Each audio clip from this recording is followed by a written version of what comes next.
Hey traders, welcome to the top tier outlook for Sunday, the 20th of August. Hope everyone's had a relaxing weekend, Sunday evening, getting back to work, switching on that trader mind, getting ready for the upcoming week. And it will be a really interesting one because while we do not have an FOMC meeting in August, we do have one in September. We don't have one in October. We do have one in November and December. So August has this sort of vacuum of FOMC speak, but we will be getting it because we have the two-day Jackson Hole Symposium starting this week. And that's going to really become our sort of de facto FOMC meeting as we wrap up summer. And as there's probably been as much confusion and general market irritability around what it is that we're going to see in terms of, well, the path of overall rate hikes. Are we still looking at one more quarter point hike? That's not off the table, gang. While it's not the probability, it is a possibility. And as long as it is a possibility and a fairly prominent one, it's not percentage-wise outpacing expectations for a pause, but it is in many ways, especially for November and December, it is kind of keeping up with the pause. And that means that depending on inflation data, we could see another quarter point hike. It's not the hike that's keeping equities from rallying. It's the uncertainty, right? Equities have known.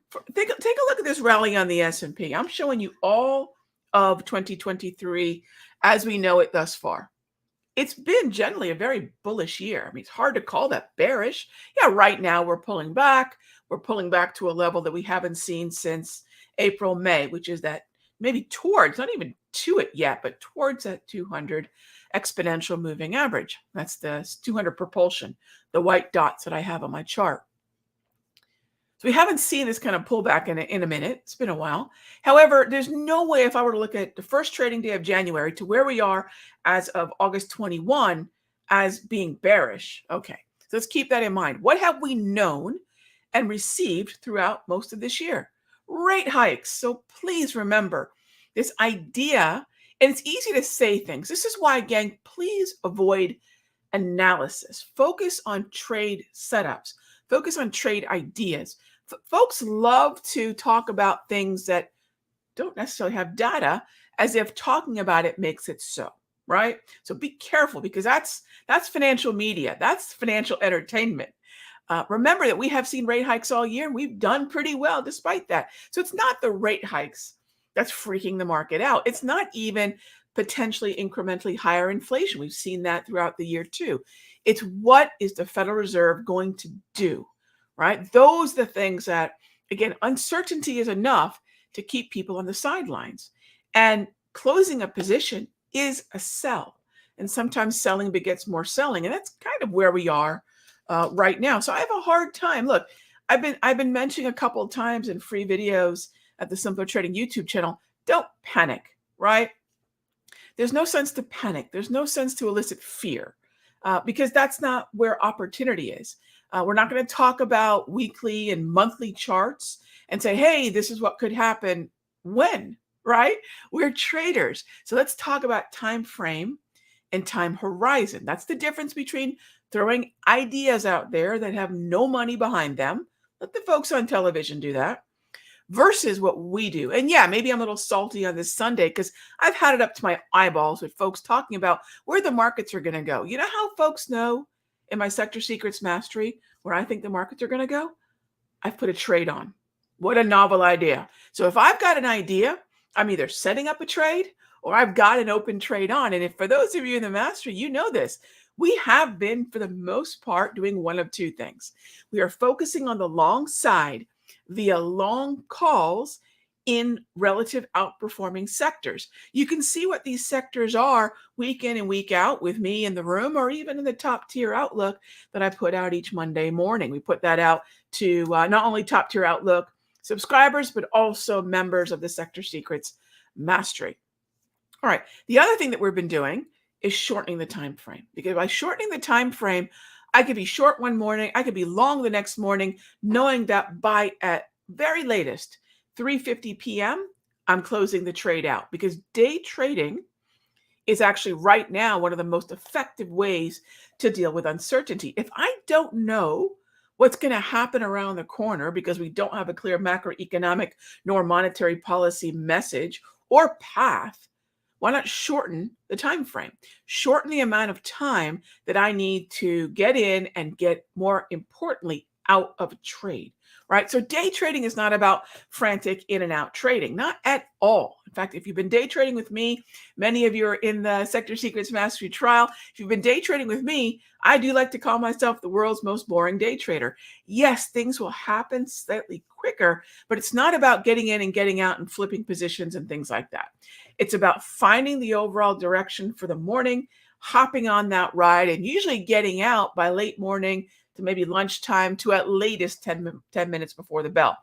We flatten our positions. We have a flat book, clean slate. We start the next session with fresh eyes. And if that sounds appealing, you're thinking, Rog, I'm with you. I can't make heads or tails of, why crude oil is so strong and why energies are so strong and why there does seem to be resilience in a number of corners of the market like healthcare. Yeah, and then at the same time, we've got maybe Apple struggling to find a bid. Would it surprise you all to know that the number one sector in terms of normalized performance over the previous 5 days was this thing right here, XLK. So keep in mind that this is very much the nature of August. It's low volume, it's relatively illiquid, and it's very choppy. But it's hard to call this just, sort of an abandoned ship happening in the broader averages. It's really not. It's very much still in some ways Apple dragging the XLK and the QQQ lower, right? That's been the problem. Why would I focus on the problem though? Why would I focus on the one place that we have the most uncertainty? Because that's what a lot of traders end up doing. They love tech. Tech's been so hot, so stick with tech. Don't do that. If you go back to build your watch list day after day, week after week, and say, I'm not going to trade my favorite stocks. I'm not going to force trades in places that everyone else is talking about. I'm going to go places where it seems no one seems to be talking about it. Let's talk about energy, right? We've been in and out of this for nearly a month. Let's talk about oil and gas explorers. Let's talk about healthcare, namely Johnson & Johnson. Let's focus on those places that don't really seem to care that there's weakness in Apple and weakness in tech. And then we can also start to say, well, what sector disproportionately benefits from that strength? For the most part, it's the Dow. So I don't really care where the low is in the NASDAQ. I'm not trying to pick a low. I think a lot of traders think that getting there first is getting there best. And that's not true, right? In oftentimes this market, which plays out like a musical chairs, a game of musical chairs where everyone's walking around, the music stops and everyone's trying to get their butt in a seat. That's not how we need to trade. Although a lot of folks think I got to be there first. No, be there second, be there third, right? We don't have to be there first, which is another way of saying don't pick tops and bottoms, right? We don't have to be there first. So if we can think about shorter time frames, accept the macroeconomic uncertainty. In fact, in many ways, use that to our advantage. We're going to find shorter term time frames and shorter term time horizons. By the way, what's the difference? One is the interval on your chart, right? The other is how long might we see the follow through? Right now, we're operating from about a 1 to 3 day follow through. After 3 days, that's a gift. We'll stay with the ride, but we also want to be cautious about the follow through. So keep those in mind. That's how, not just for August, gang, that's very much going to be likely what we see for the remainder of the year. Because remember, we are still under this cloud of macroeconomic monetary policy uncertainty. And because of that, we've decided, based on what's been working over summer, based on what's working here in August, which actually has been a very good month so far for us because we've made these adjustments at the very end of this month. Said, look, we've got to let people know this is what's working. So at the end of this month, on August 30th, at 8 p.m. And I'll have a registration for you all later on, but I'm going to walk through my trades viz, show you the kinds of trades that we're taking in the mastery, show you how we've been trading, what members have been getting, and why this tactic works. Because let's face it, proof's in the pudding, right? Rog, how are you trading right now? How are the members? What kind of alerts are you sending out to members right now? We're going to talk about that on the 30th. That's the only way that I would want to talk about it. What are we putting on publicly? How are we trying to handle this environment? And why is it so tough right now? And what's it going to take for it to kind of settle down, right? Sadly, this might be the way we navigate the rest of 2023. We'll be in some tall grass. All right. So next up, in terms of this week, we have the Jackson Hole Symposium. We do have some inflation data, generally, kind of core durable goods, a couple PMIs, University of Michigan final inflation expectations. We do have some data, but nothing more important than that 2-day symposium. We do have a wild card hot zone this week, though. And the wild card hot zone this week is this BRICS summit, BRICS. Brazil, Russia, India, China, and I can't remember what the other C was. Actually, I always forget this BRICS thing. Let me bring this up. I actually did not realize there was a summit this week until I started building out the top tier outlook. And I thought, wait, what is this BRICS thing? Here it is, BRICS summit.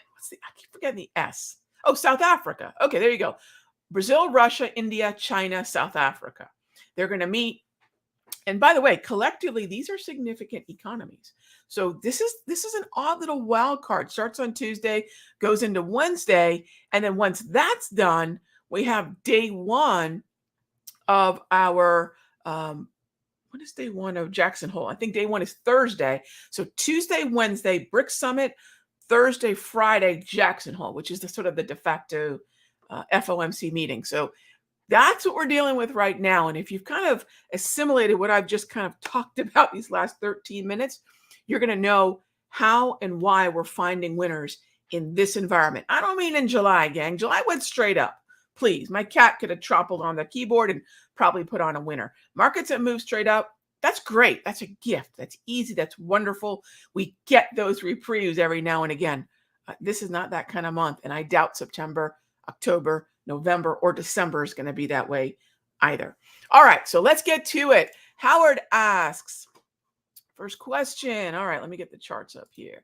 All right, Howard asks, can we check out the euro? Of course.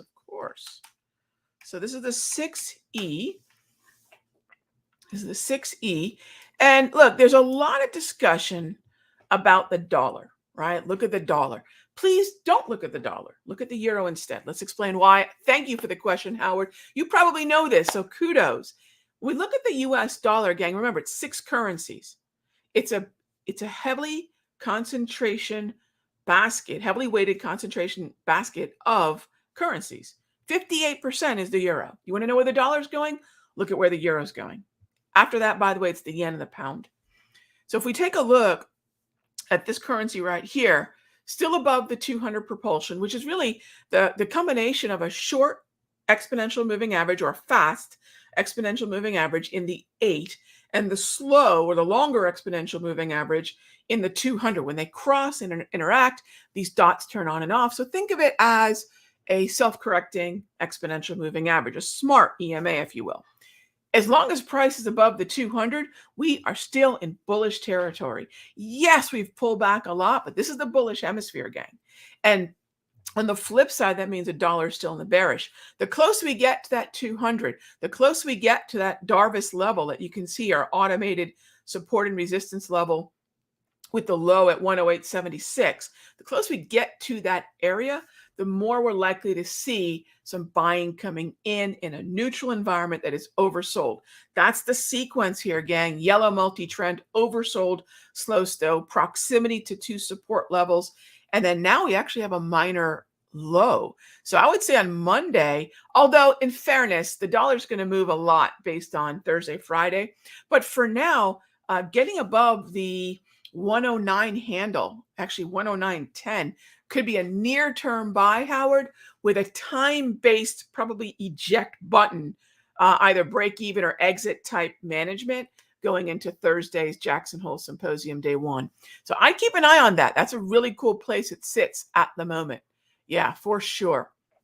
So these are things that I would keep in mind. This is the way that we're going to measure not only what's happening in the dollar basket, but also the euro, which is a fantastic currency to trade. It's going to move opposite. It's got a negative correlation with the dollar, a 90+% negative correlation. Euro zigs, dollar zags. All right. So we're definitely in the second half of August, which is, in terms of liquidity, this is probably where the most apathy kicks in.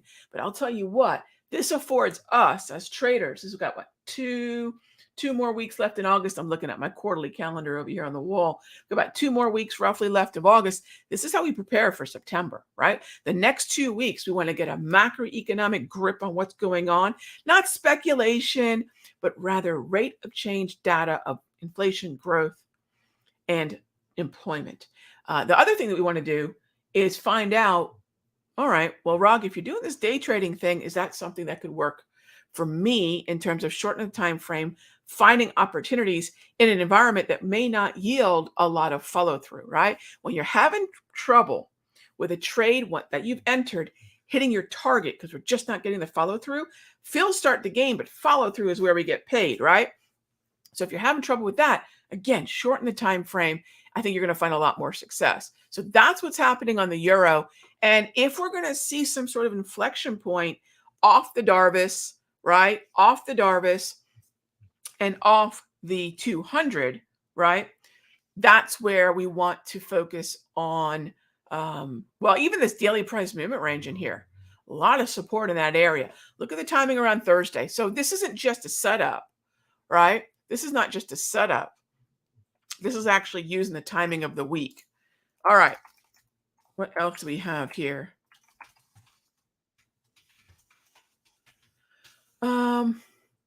Let's see. Chris, oh, sorry. Hang on. Let me catch up with the questions here. Bear with me. Thank you, Howard. Good stuff. Good stuff. All right. Next up, let me find the next question. Here we go. Robert has a question, which is, it seems like we're getting a hard reversal every day, right? Intraday. Is there anything, the pre-market, that can give us clues to this? So remember, Robert, look at it this way. Think upstream of all of our setups. One of the things that I will definitely get into in August, because I've been kind of making some notes about what it is that we're going to talk about in that webinar. So I've just jotted some notes down. And as we're putting the slide deck together, again, August 30th is a Wednesday, 8 p.m. So what is one thing you can do every morning to give yourself an edge for the morning session, Robert? So certain levels and certain tools are going to give us insight into the way in which the pre-market is setting up the, say, first hour to maybe 2 hours of the day. So I look at it as the AM session, really anything between the bell and 11:30 a.m. The thing that I like to use the most is the multi-trend, Robert. What is the market structure as we're starting our day after the Wall Street bell rings? But then remember, there's a PM session too, right? The afternoon session. And that's where the morning is going to set up expectations for the afternoon. So it's all cumulative. You ask yourself upstream, what happened leading up to this moment? And if we do that, understanding the windows of psychology that we're trading, pre-market window, morning window, avoiding the lunchtime doldrums, afternoon window, it's going to make a big difference. The other thing that we can do, and I'll touch on this when we talk on the 30th. So again, if you haven't penciled this in, do pencil it in. I'll definitely get you all a link for this. And by the way, I want to mention something. Day trading complements what we're doing on our swing trades, right? I do both. Day trading complements it. If we're looking to extract profit from the markets, we can't just expect our 1 hour timeframes and our daily timeframes to keep our pipeline full. So we complement our swing trading, or we complement our day trading with the other, right? If you're primarily a swing trader, and we have been finding 1 hour. Last week alone, we had 5 trades we closed 4 out of 5 were winners. And these were all either 1 hour or daily time frame overnight exposure swing trades. We went 4 for 5 last week alone. So those are still active. But if we want to keep our opportunity pipeline busy, it's combining setting aside time for those swings and focusing on the short-term day trades. And again, the more the market, the more indices or equities or sectors become concerned about what Powell and company are doing next, the shorter the time frame needs to be, not only for those opportunities, but gang, to also control risk.